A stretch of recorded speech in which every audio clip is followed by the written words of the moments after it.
everybody, this is Jennifer Lewis here with Angela Lynn. We are appropriately distant, so I'm going to take my mask off. But we wanted to make this video. We decided to get together and make this video about the Amendment 1 that will be on our ballots everywhere in Virginia this November. So back in 2015, Angela Lynn ran for her first office for House of Delegates. And to be honest with you, she was the first person that ever talked about gerrymandering or redistricting. I had literally never heard of that term before Angela ran for office in 2015. So when she gave me a call to say, we need to talk about this amendment, I knew that I wanted to hear her perspective on this. And because of her work and advocacy with redistricting and gerrymandering, when I ran for office in 2018 and then again in 2019, redistricting and ending gerrymandering was a huge piece of my campaign because I believe that that is really what we need to do to restore democracy in Virginia. So when Angela called me and said, you know, that she and Linda Perriello, who were huge into the Virginia 2021, Linda was on the board, was president. Angela, you were on the board. Traveled the state doing presentations on redistricting and gerrymandering. When the two of them came out in opposition to this Amendment 1, I knew that something was up and that I needed to look into it. So luckily, I was able to get some really good information. Delegate Levine was one of them who gave me a ton of information for me to look through. And after doing my own research, I decided, you know, I agreed with Angela and Linda about voting no on Amendment 1. So we wanted to make this video to kind of talk about why two people who ran for office really talking about gerrymandering and redistricting would vote no on a bill that addressed gerrymandering and redistricting, because I know that that's probably confusing for a lot of people. So I'm just going to kind of say a little bit about how I'm feeling about this, and then I'm going to turn it over to Angela, who obviously has a wealth of information and knowledge and experience in talking to people about this issue. And one of the things that both of us have in common is we've canvassed in rural areas who, you know, when you knock a door in rural Virginia, the majority of people are going to say, I'm an independent. I'm not Republican. I'm not Democrat. And so the countless, thousands of doors that we've knocked, people want to feel that their voice counts and that they don't want either party having too much control. And so the main reason I'm against Amendment 1 and that I will be voting no in November about is that this bill does not turn it over to an independent commission, which I believe it really needs to be. So this commission would still be made up of our elected officials, and then the elected officials get to pick whoever they want to serve as a citizen board. So those people could be the husbands or wives, the friends, the lawyers, whoever it could be. These people are appointed by our elected officials. So in my opinion, that does not make it an independent commission. And I'm really sad and disappointed to see the amount of outside of Virginia money coming into Virginia to push this bill. And so anytime I see any bill that's getting dark, dirty money, I question who is behind this, why are they supporting it, what's going on. So again, this is a huge reason that I'm saying no on Amendment 1, because I believe that dirty, dark money has infiltrated Virginia once again. And this is not our one and only shot to do this. So there's another bill that has already been passed, right, Angela? It's already been passed that ends gerrymandering. So this bill, Amendment 1, doesn't even address gerrymandering at all. I'm not even sure if gerrymandering is in this bill, the word. So what I support is making sure that we do this right. And this does not delay it till the next census. That's not true. We can do this. We can, as soon as this General Assembly is over, we can start getting to work on the next session. And what's great is the bill that includes an independent commission has already been written. It just needs to be passed. So there's a ton of misinformation going on, and I beg of you to do your own research. And then, of course, you can message me if you have any questions. I'll answer you truthfully as much as knowledge as I have. And I'm sure Angela would say the same thing. So I really think, especially, Angela and I were talking before we made this video, is a lot of this fight reminds me of the pipeline fight. Yeah. When the pipeline was first proposed 6 years ago, both Republicans and Democrats said, jump on board. It's the best idea for Virginia. It's going to be great.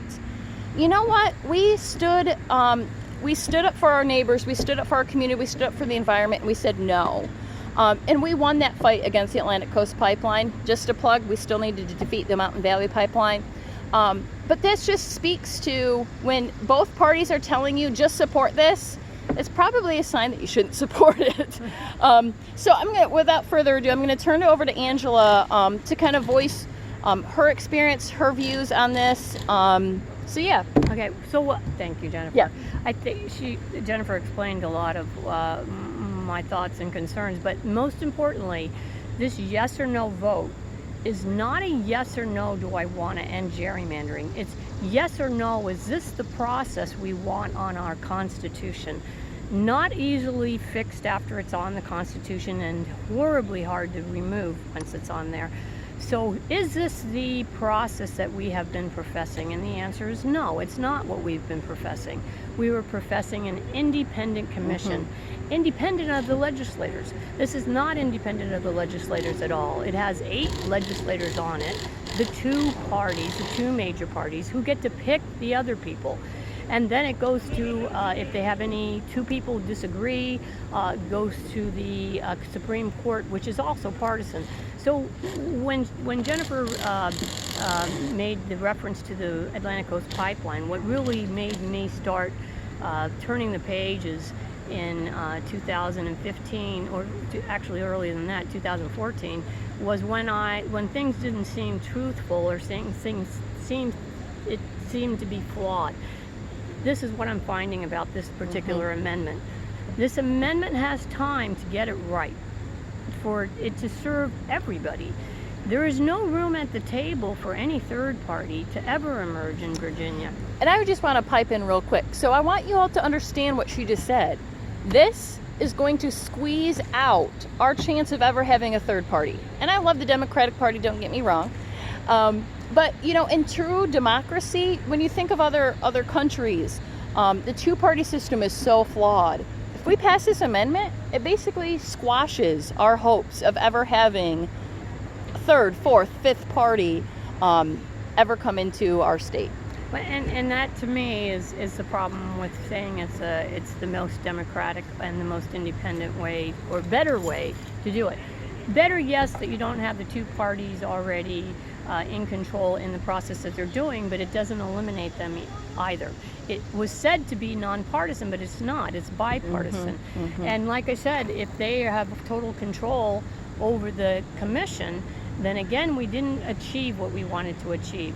And as Linda Perriello pointed out, it has it takes the accolades of reform, but it doesn't have any reform in it. And I would hope that you would want to end gerrymandering, but you would want to own a two-party system that has total control over our districts, or any power for another party to emerge. Because as we progress and we progress as a state, we want to be able to say that we can see that the future isn't in only certain powers only being there permanently. And so this is another way for them to hold on to power. So I have a problem with that. And I also have a problem with the idea of the independent commission not being independent.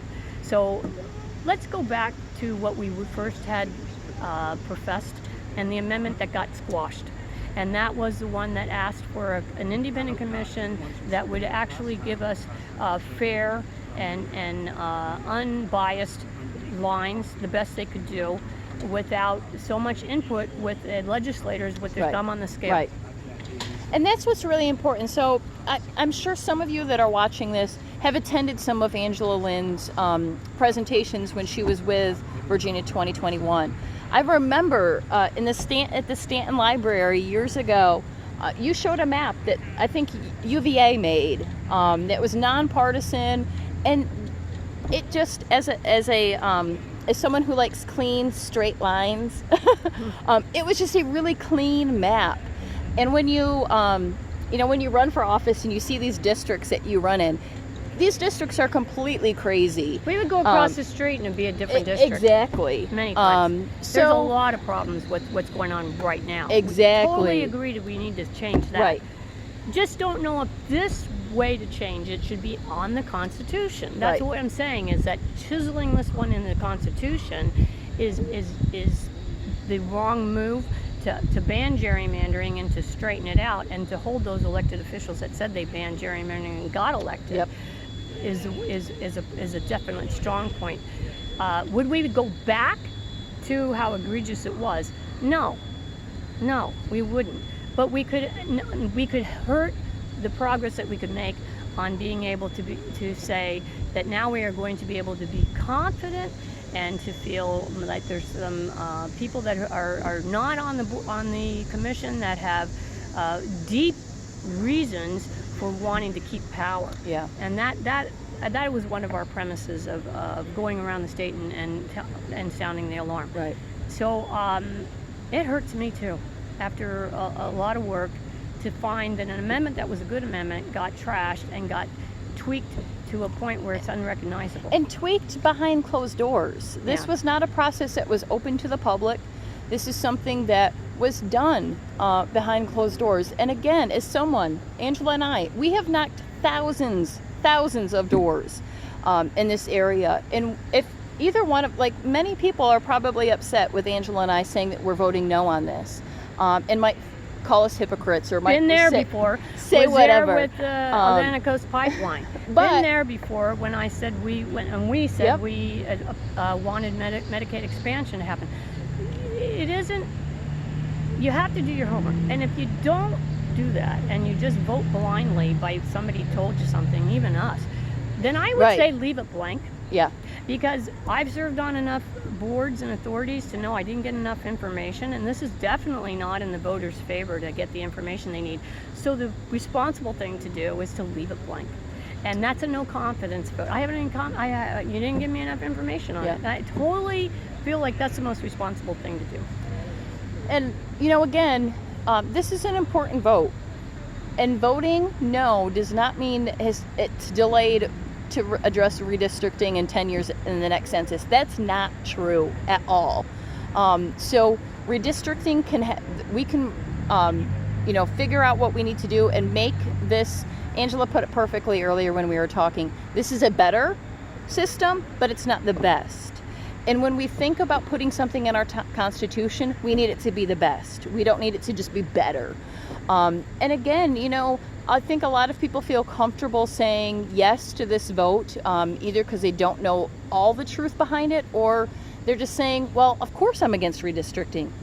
Angela and I are definitely against gerrymandering and political redistricting. That's terrible for democracy. What we're saying is this is not the bill to vote yes on. The biggest fallacy, too, was saying this is what we were working for. It's No, not. that's Right. not it. We had an amendment that we were working for, and that was the independent commission, independent of legislators. Yeah. We didn't get that. So I think there's time. I've asked, Yep. is there time? And there is time. It would be harder, almost impossible to fix it once it's on the Right. Constitution, Right. and to remove it would be a Herculean feat. So let's get real reform. Let's not pretend that this is what we were working on and this is a win. It's not a win. It is a recognition that we need reform, but we Yeah. still have time Yeah. to work on it. And Yeah. I trust the Virginia Black Legislative Caucus who says they oppose this, and I think we did elect people who know that there's the best way. And I would vote to give them time. Yeah. So again, we just encourage you, don't take our video for everything. Mm. Do your research. Really understand what you're voting for or against. And like Angela said, if you don't feel like you have enough information, leave it blank. Because the last thing you want to do is feel like you made the wrong decision based on the fact that you didn't have enough information.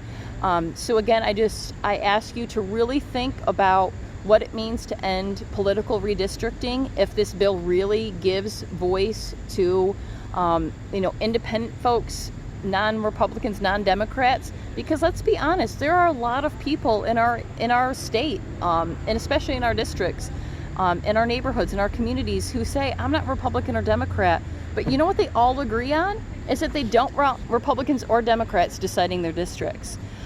So I think that that's something we can all agree on, and how we get there might be the sticking point that we need to work on. So please do your research, do your homework. You've got a long time to decide, even though it obviously will be on early voting, and that starts in just a couple of days. So please do your homework. Reach out to me. I'm accessible on Facebook. Or if you don't feel comfortable on Facebook, just message me and give me your phone number, and I'll give you a call. Or many of you probably already have my phone number.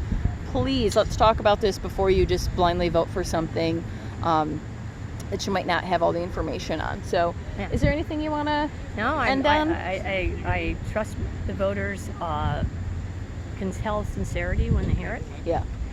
I have nothing to gain other than the fact that I feel like my reputation as being able to call the alarm out for ending gerrymandering was there. It's still there. And in addition to that, I still want to empower the voters. I don't like to have anybody accuse me of backsliding, because Right, I have nothing right. to gain except for a better place to live and a more fair and trust in our election process. Yeah. So Yeah. that's why I'm voting no. Yep. So just know that this bill is not nonpartisan, it's bipartisan. And that's a huge difference to make, that that it's not nonpartisan. And that's really what both of us really fought for when we ran for office. And I think the addition to Linda Perriello coming out against this is really meaningful. And I'll post Linda her. being the president. Yeah, Linda Perriello was. One Virginia Yeah. 2021, who actually recruited me. And I'll and it was post. heartbreaking for her to come out and say that Yeah. this has the looks of reform, but it doesn't have the actual. It's not. Yeah. And so she would like for us to get this right. And I got to say, I at first was like, really, this is not what we're working on. And in that short period of time where this was thrown back at us, like, oh, we got it done. Really, I don't think this is what we were working on at all. Yeah. So yeah. So please just look into things. Research the money that's coming into Virginia. There might be a certain senator that you will be surprised that is pumping money into this. So please do your homework, do your research, reach out if you have any questions, and please, consider voting no on Amendment 1 when you vote this year. Thanks, everybody.